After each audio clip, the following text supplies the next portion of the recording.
Phone पर hello सुनते ही अनुराधा ने अपने पति विनय की आवाज़ पहचान ली।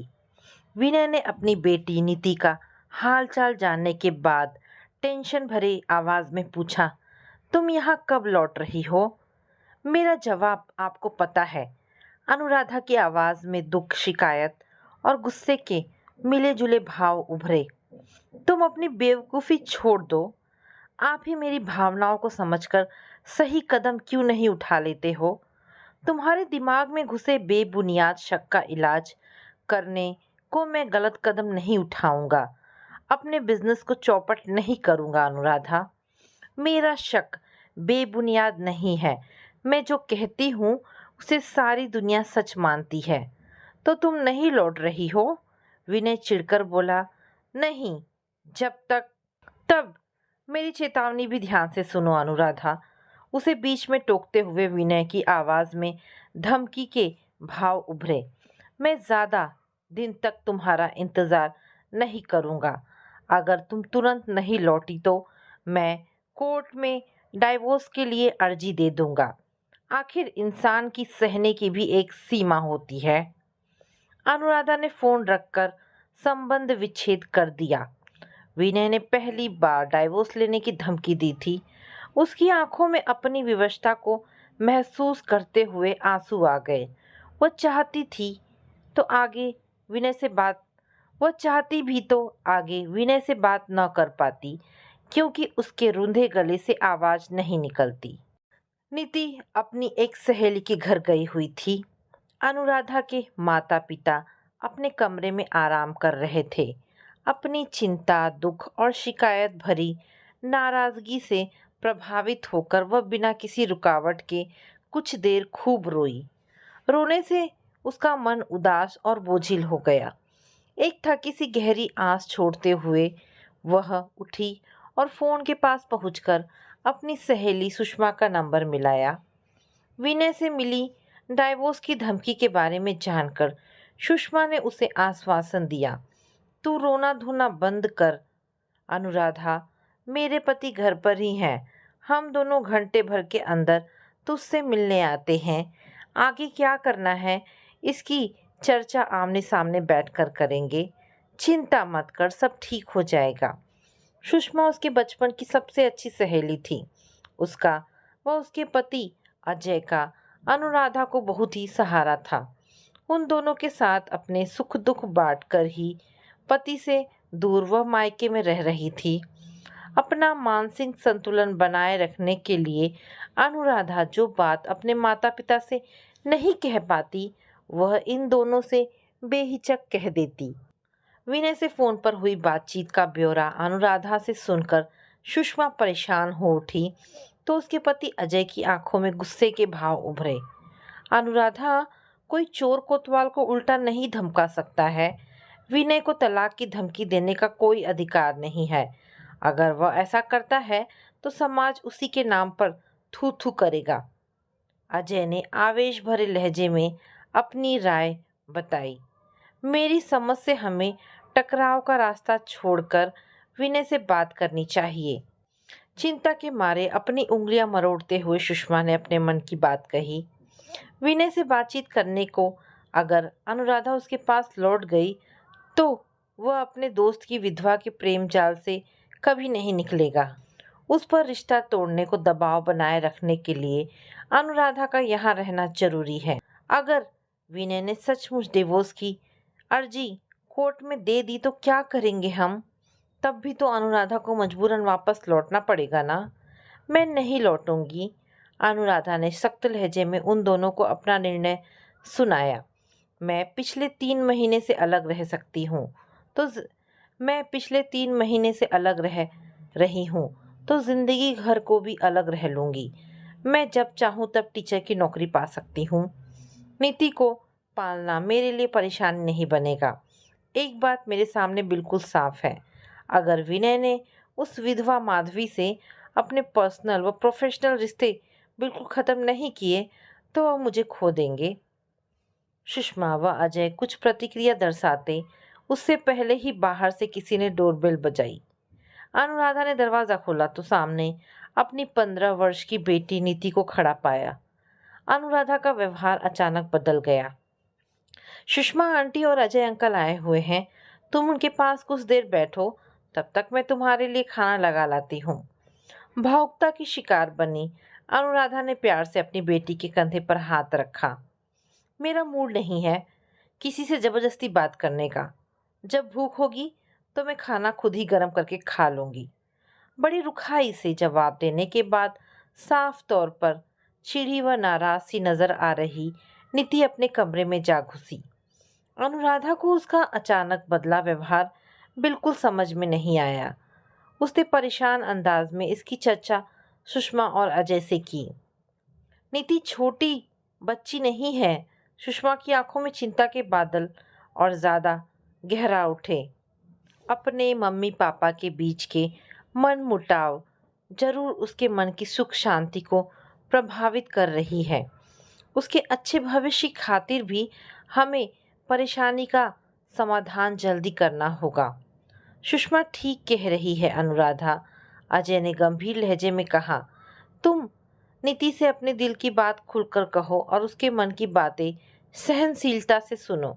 मेरी समझ से हमारे जाने के बाद आज ही तुम यह काम करना।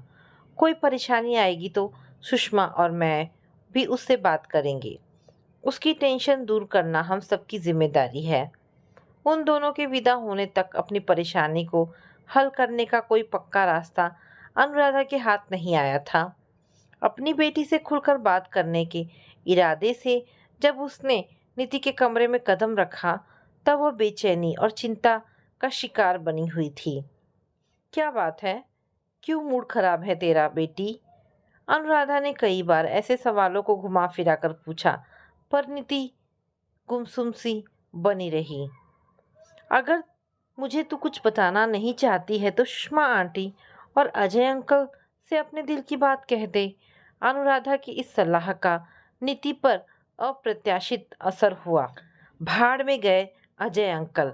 जिस आदमी की शक्ल से मुझे नफरत है, उससे बात करने की सलाह आप मुझे मत दो। नीति किसी ज्वालामुखी की तरह अचानक फट पड़ी। क्यों है तुझे अजय अंकल से नफरत? अपने मन की बात मुझसे बेहिचक होकर कह दे नीति बेटा। अनुराधा का मन एक अनजाने से डर और चिंता का शिकार हो गया। पापा के पास आप नहीं लौटो, इसमें उस शातिर इंसान का स्वार्थ है और आप भी बेवकूफ बनकर उनके जाल में फंसती जा रही हो। कैसा स्वार्थ और कैसा जाल? नीति, मेरी समझ में तेरी बात थोड़ी भी नहीं आई। मेरी बात तब आपकी समझ में आएगी जब खूब बदनामी हो चुकी होगी। मैं पूछती हूँ कि आप क्यों बुला लेती हो उन्हें रोज रोज? क्यों जाती हो उनके घर जब सुषमा आंटी घर पर नहीं होती? पापा बार बार बुला रहे हैं तो क्यों नहीं लौट चलती हो वापस घर? नीति के आरोपों को समझने में अनुराधा को कुछ पल लगे और तब उसने गहरे सदमे के शिकार व्यक्ति की तरह कांपते हुए स्वर में पूछा, नीति, क्या तुमने अजय अंकल और मेरे बीच गलत तरह के संबंध होने की बात अपने मुंह से निकाली है? हाँ, निकाली है। अगर दाल में कुछ काला ना होता तो वह आपको हमेशा पापा के खिलाफ क्यों भड़काते? क्यों जाती हो आप उनके घर जब सुषमा आंटी घर पर नहीं होती?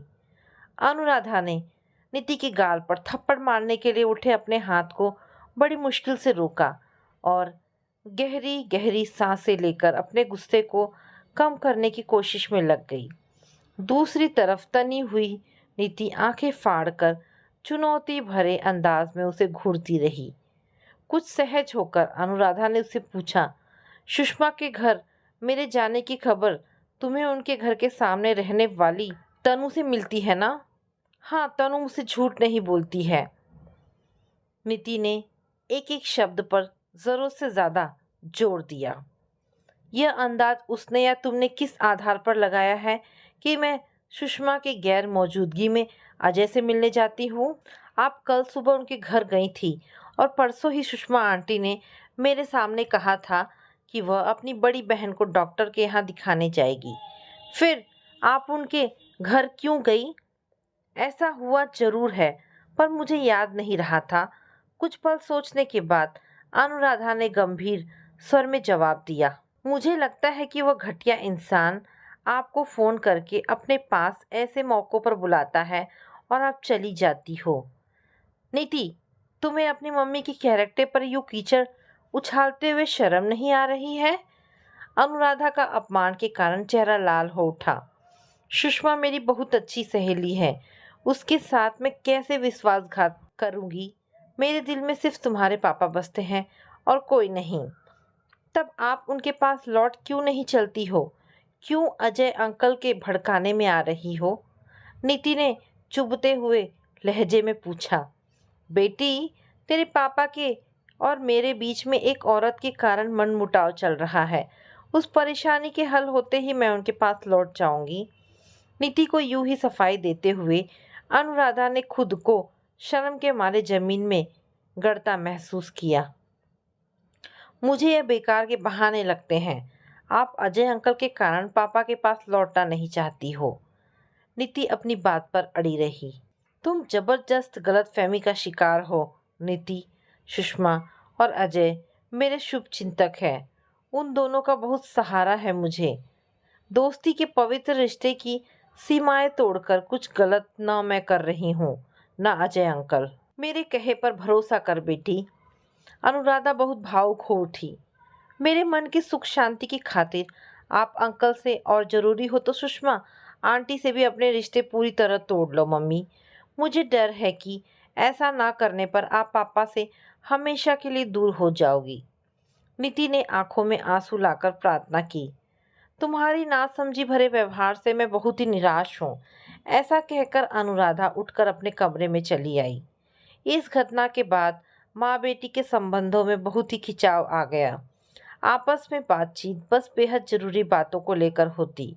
अपने दिल पर लगे घावों को दोनों नाराजगी भरी खामोशी के साथ एक दूसरे को दिखा रही थी। नीति की चुप्पी व नाराजगी सुषमा और अजय ने भी नोट की।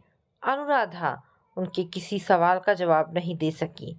वो कैसे कहती कि नीति ने अजय और उसके बीच नाजायज रिश्ता होने का शक अपने मन में बिठा रखा है। करीब 5 दिन बाद रात को नीति ने माँ के कमरे में आकर अपने मन की बातें कही।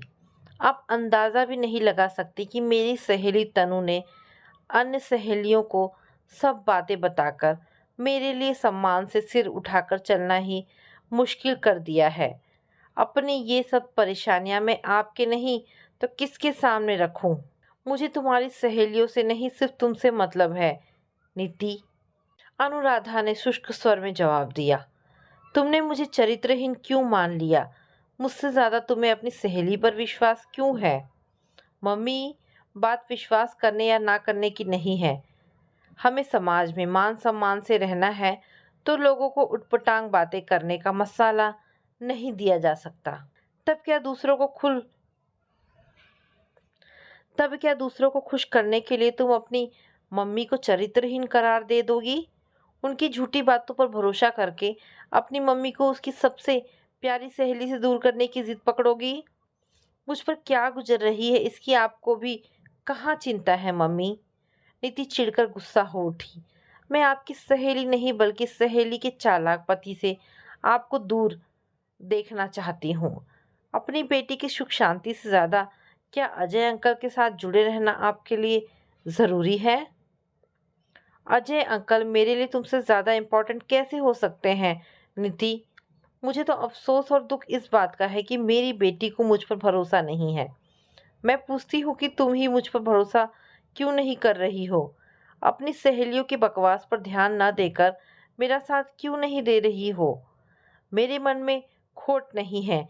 इस बात को मेरे कई बार दोहराने के बावजूद तुमने उस पर विश्वास न करके मेरे दिल को जितनी तकलीफ पहुंचाई है, क्या उसका तुम्हें अंदाज़ा है? बोलते हुए अनुराधा का चेहरा गुस्से से लाल हो गया। यूं चीखना चिल्लाकर आप मुझे चुप नहीं कर सकोगी। गुस्से से भरी नीति उठकर खड़ी हो गई। चित भी मेरी और पट भी मेरी का चालाकी भरा खेल मेरे साथ ना खेलो। क्या मतलब? अनुराधा फौरन उलझन का शिकार बन गई। मतलब ये कि पापा ने अपने बिजनेस पार्टनर माधवी आंटी को लेकर आपको सफाई दे दी थी तब तो आपने उनकी एक नहीं सुनी और यहाँ भाग गई। और जब मैं आपसे अजय अंकल के साथ संबंध तोड़ लेने की मांग कर रही हूँ, तो किस आधार पर आप मुझे गलत और खुद को सही ठहरा रही हो? अनुराधा को नीति का सवाल सुनकर तेज झटका लगा था। अनुराधा को नीति का सवाल सुनकर तेज झटका लगा। उसने अपना सिर झुका लिया। नीति आगे एक भी शब्द न बोलकर अपने कमरे में लौट गई। दोनों माँ बेटी ने तबीयत खराब होने का बहाना बनाकर रात का खाना नहीं खाया। नीति के नाना नानी को उन दोनों के उखड़े मूड का कारण जरा भी समझ में नहीं आया।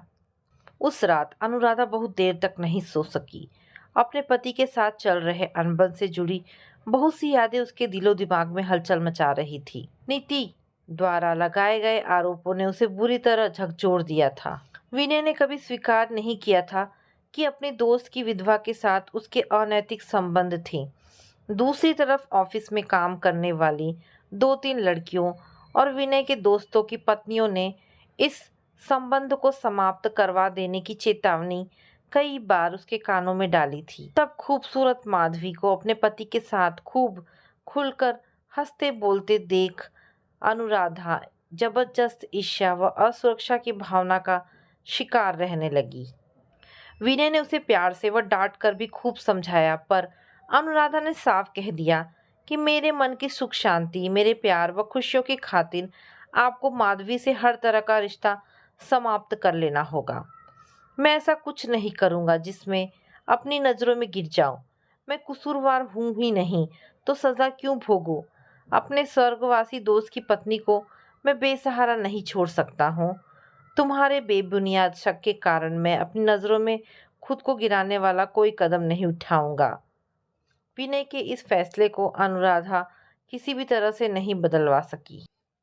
पहले अपने पति और अपनी बेटी के साथ हुए टकराव में अनुराधा को बड़ी समानता नजर आई। उसने माधवी को लेकर विनय पर चरित्रहीन होने का आरोप लगाया था और नीति ने अजय को लेकर खुद उस पर। वह अपने को सही मानती थी, जैसे अब नीति अपने को सही मान रही थी। वहाँ विनय अपराधी के कटघरे में खड़ा होकर सफाई देता था और आज वह अपनी बेटी को सफाई देने के लिए मजबूर थी। अगले दिन की बात वह अच्छी तरह जानती थी। उसके मन में अजय को लेकर रत्ती भर भी गलत तरह का आकर्षण नहीं था। इस मामले में नीति पूरी तरह गलत थी। तब माधवी व विनय के मामले में क्या वह खुद गलत नहीं हो सकती थी? इस सवाल से जूझते हुए अनुराधा ने सारी रात करवटें बदलते हुए गुजार दी। अगली सुबह नीति के जागते ही अनुराधा ने अपना फैसला उसे सुना दिया।